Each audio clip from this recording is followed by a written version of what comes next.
అమ్మకుండా ఉన్నటువంటి దాన్ని ఆదాయ వనరుగా భూమిని పెట్టుబడి రూపేణా స్టాక్లో పెడితే తప్పేంటి అని అడుగుతున్నాను. నేను ఒక సామాన్య మహిళగా నాకున్నటువంటి అవగాహనతో నేను ఈ సమాజం ముందు ఈ విషయాన్ని తెలియజేస్తున్నాను.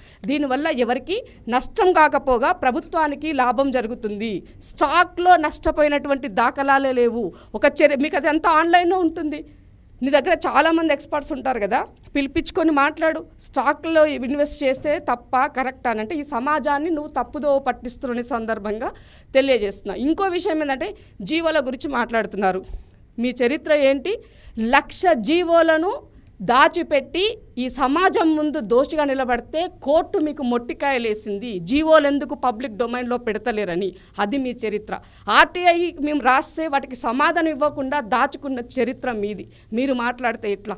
రేవంత్ రెడ్డి గారు 1,80,000 కోట్ల అప్పు తెస్తే 80,000 మాత్రమే కొంత కనబడుతుంది. 1,00,000 కోట్ల రూపాయలు బడాబాబులకి కాంట్రాక్టర్లకి ఇచ్చినాడు. 20% కమిషన్ వచ్చింది. నా దగ్గర ఆధారాలు ఉన్నాయి. మరి దమ్మున్న పిట్టవే కదా, మరి ఆధారాలు ఎందుకు పెట్టలేదు? ఈ సమాజం ముందు ఆధారాలు పెట్టు. మీడియా ముందే కదా నువ్వు మాట్లాడింది. ఆధారాలు లేనటువంటి పసలేనటువంటి ఆరోపణలు చేస్తూ మొన్నటిదాకా నీ అన్న కూసిండు అబద్ధాలు. ఆ కూసిన కూతలకి ఎప్పటికప్పుడు మేము కౌంటర్లు ఇవ్వడంతో మూసుకుంది పిట్ట.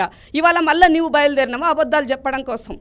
కాబట్టి కవితమ్మ, నీ ఇంట్లో ఉన్న పంచాయతీ ఉంటే ఇంట్లో తెలుసుకోదప్ప దీనికి కాంగ్రెస్ పార్టీకి అంటగడుతూ, రేవంత్ రెడ్డి గారికి అంటగడుతూ, మిమ్మల్ని చూసి మిమ్మల్ని ఓర్చుకోలేకనో, అందుకనే మత్తు ఇంకా వదలలే అక్కకు అంటున్నాను నేను. మత్తు వదలకనే పదే కాంగ్రెస్ పార్టీ పైన అవసరం వచ్చినప్పుడు అక్కసు వెళ్ళగక్కుతామని సందర్భంగా తెలియజేస్తున్నా.